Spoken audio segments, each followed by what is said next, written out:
This is actually a pretty unexpected obstacle for anyone learning to paint. I mean the names of the paints. You'd think that when you walk into an art store, you'll see the same type of color across different brands. But nope, you're in for something else entirely. Colors might have completely different names, or even worse, the same name, but a totally different pigment composition. So, while you're watching me mix zinc, white, ochre, and cerulean, let me continue. The list of paints you saw at the beginning can be a little confusing. Like, Alex, what the heck is iron oxide? Didn't you use Mars Orange in your other videos? Here's the thing. Each pigment has a number, and that's what really matters, knowing the pigment numbers. The tube might say something else entirely on the label, but if it has the same pigment number, it's the same color. And if you're, hopefully, following along with my lessons at home, just relax and don't stress about the exact names on the tubes. Grab something close. What really matters is having both light and dark tones. Light and shadow are way more important than color. What I'm showing you here is more for inspiration and personal growth than for strict step-by-step instruction. Think of it like the pirate code from Pirates of the Caribbean. More of a set of guidelines than actual rules. So feel free to go with what feels right to you. Now, what's going on here, and why it looks the way it does? My name's Alex. I'm a restorer based in Barcelona, and this is a small commission I'm working on for the Herbasteria del Rey, the oldest herbal shop in Catalonia. It's over 200 years old. You'll see how it looks at the end of the video, or maybe you've already seen it in the movie Perfume. Over the years, a few miniatures decorating their sliding drawers went missing, so I'm restoring them. As you can see, I'm painting on a plywood panel. I'll show you exactly how I prepared it. There are some specific tricks involved in a separate video, and a pop-up link should appear here. The other original paintings have this charming, slightly fairy tale look, so I'm trying to match that style. I've primed the surface with an imprimatura to improve adhesion, and now I'm doing the underpainting. This is the base layer of the painting, sort of like a cushion for all the other layers to rest on. A lot of the colors on our palette are semi-transparent, so the lower layers will shine through. And even if it doesn't look like it at first, trust me, they do. Even 5% transparency is enough to give the brush strokes more depth and a subtle, interesting tone. The brush I'm using in the video is a 000 or 00. In short, super fine. In the second half of the video, you'll see me switch it out for a brush with squirrel hair. Don't miss it. For the medium, I'm using odorless turpentine, pretty popular around here. If you're curious to learn more about how to make good paintings, materials, workspace setup, what to paint and how, check the link in the description or in the comments to my course. As you can see, I started with the dark areas of the trees. That's actually a pretty standard approach, working from dark to light. Of course, that's not the case with watercolor, where everything works in reverse. It might seem like I just sat down and started painting right away, but that's not how it happens. If there's one habit that truly changes the level of a painter, it's learning to pause and just look. Not jumping in with a brush right away, not rushing those first few seconds, but slowing down, letting your eyes wander across the landscape, finding the focal point, sensing where the tension is and where there's calm. It sounds simple, but most people look just to figure out what to paint, not how it all fits together. What I'm saying is, in our world of ultra-fast content, fleeting emotions, and surface-level attention, being a painter is kind of like being an alien. You land on this planet and walk around trying to understand why everything is so wild, and there's no logical explanation. All that's left is to relax and observe. And honestly, there's something beautiful about that. When you slow down, something shifts in how you see. You start noticing that shadows aren't just dark, they're warm, with a hint of blue. That the distant hills aren't just faded, they shimmer with subtle undertones. That's the moment when you stop painting a tree and start painting shapes, rhythms, atmosphere. And the more often you see this way, the less you're fighting your painting. It just starts to come together on its own, almost like music, 7 notes, 7 colors. There's so many ways to interpret it. By the way, how do you get into a creative state? Maybe it's a cup of cocoa and a waffle, or maybe a cold shower and a run. Warm and cool colors. They're not just about temperature, they're about space and emotion. Warm colors feel close, like sunlight on your skin or the heat from a campfire.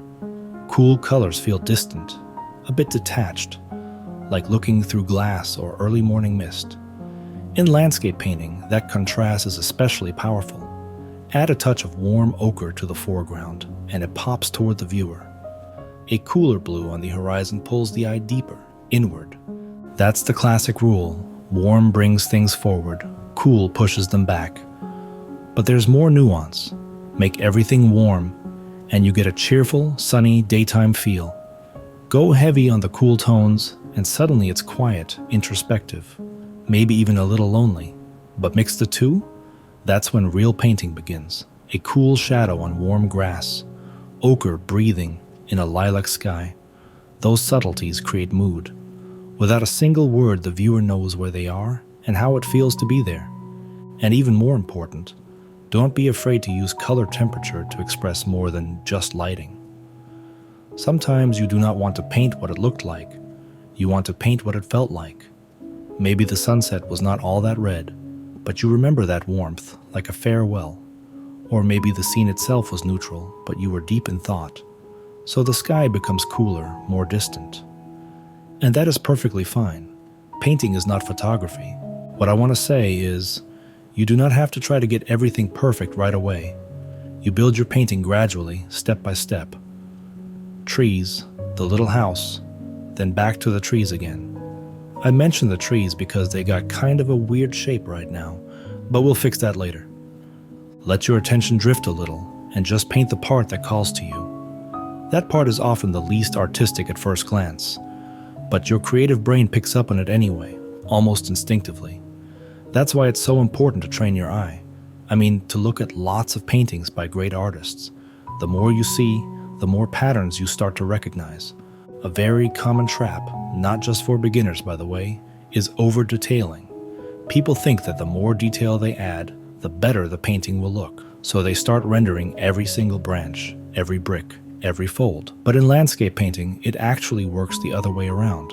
The more you simplify, the more powerful and convincing your scene becomes. While the paint's drying, let me show you something. This is me picking out an easel. Doesn't matter what brand it is. What really matters is the weight. The heavier, the better. Especially if you're someone who tends to get expressive with the brush. There are so many little details that can make or break your experience. The right brushes, good paint, the right mediums to mix or thin it, proper canvas material, and even something as basic as how you hold the brush or where you stand while painting. Some of these things I learned in art school.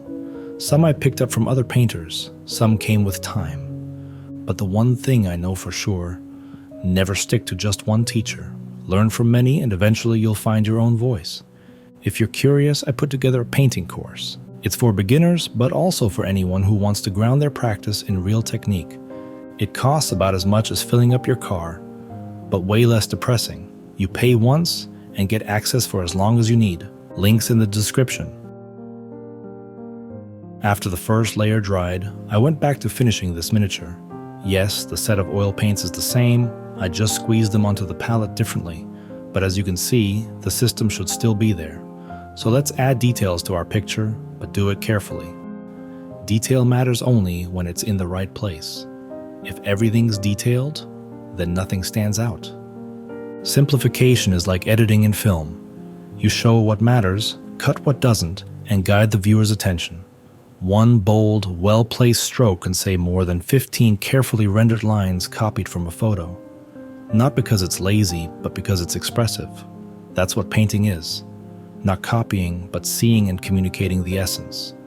Sometimes it helps to ask yourself directly, what really matters here? What can I leave out? And still get the message across? This is not about simplifying for the sake of simplifying.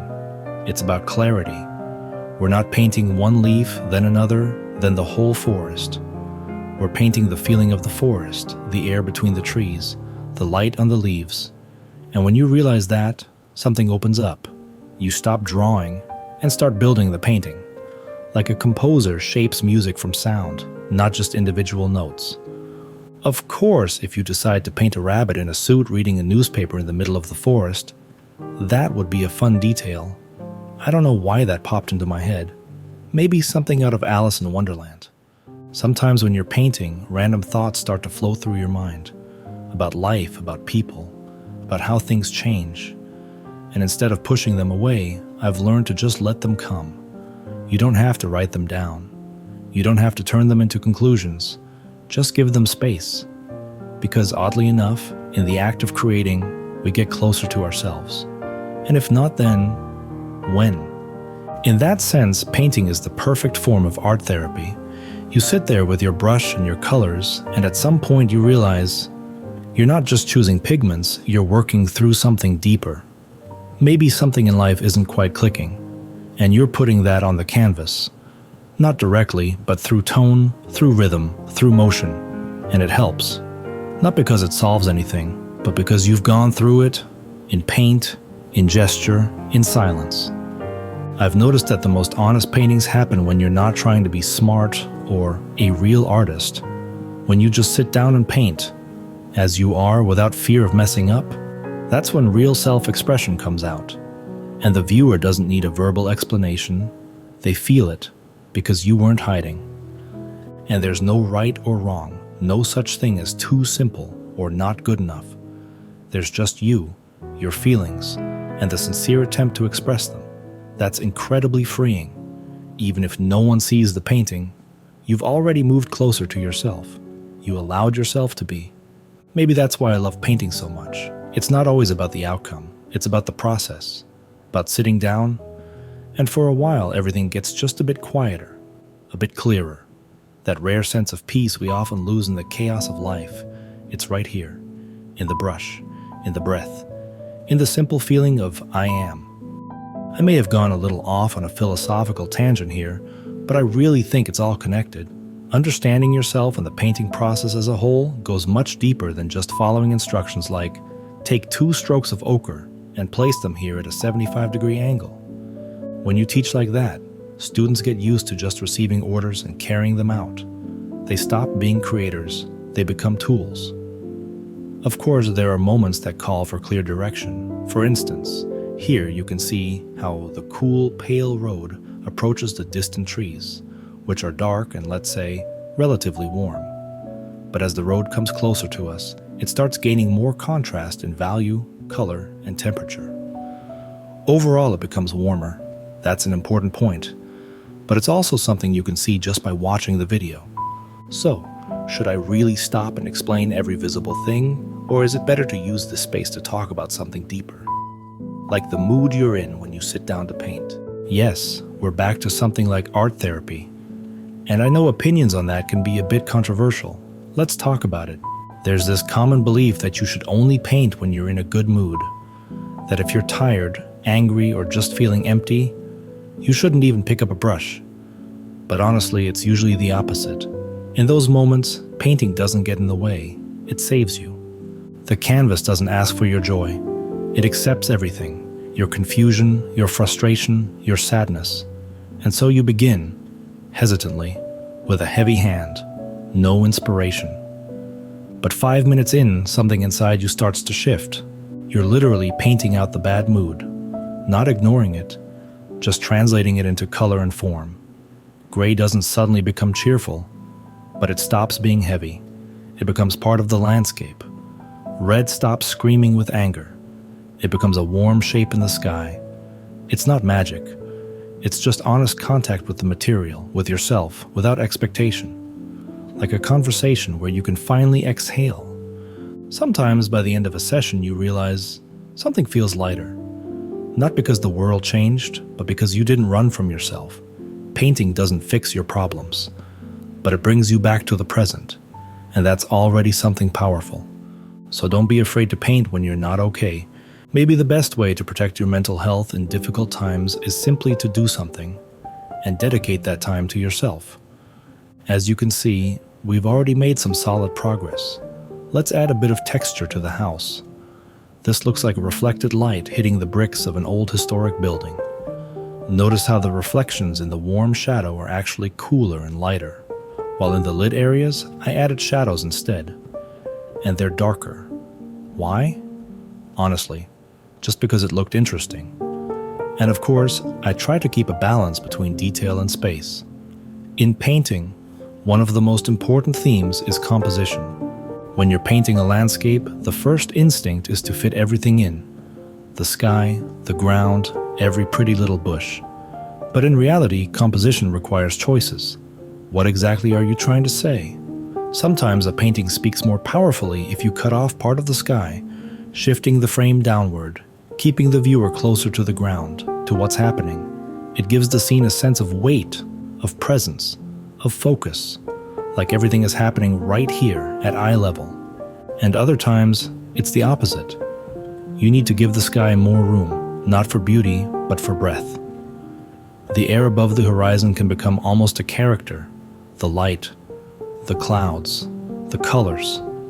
When you raise the horizon line and leave more open space, it brings a feeling of peace, of infinity, of quiet observation. A painting like that seems to say, slow down, look far, it's safe here. So there are no rules, only meaning.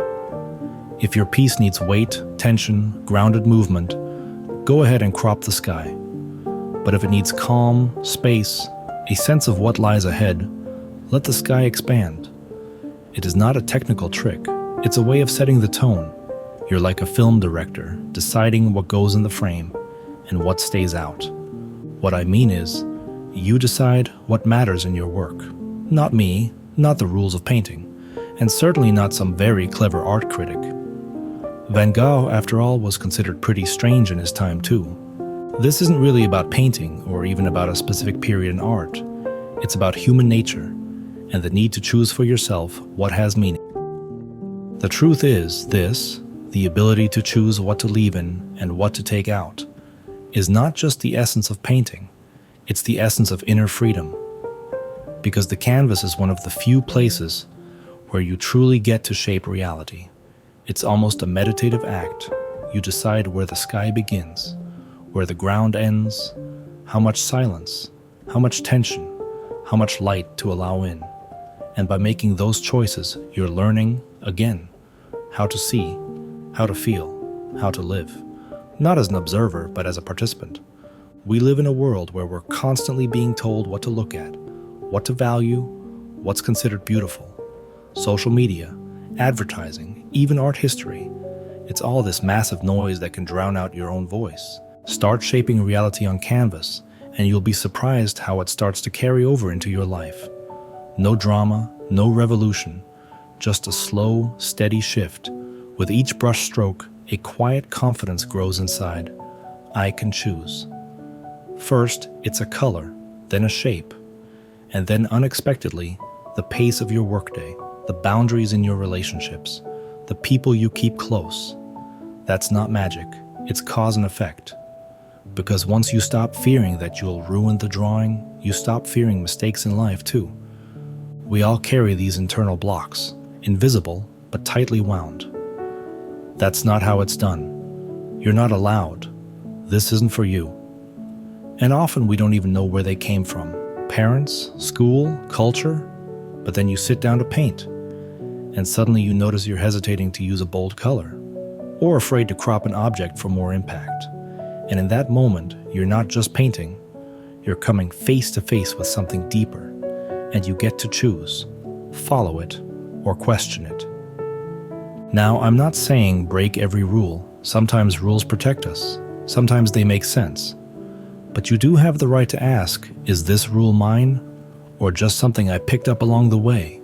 Especially when you've been carrying around that quiet urge to change something, to leave, to begin, to speak, to walk away.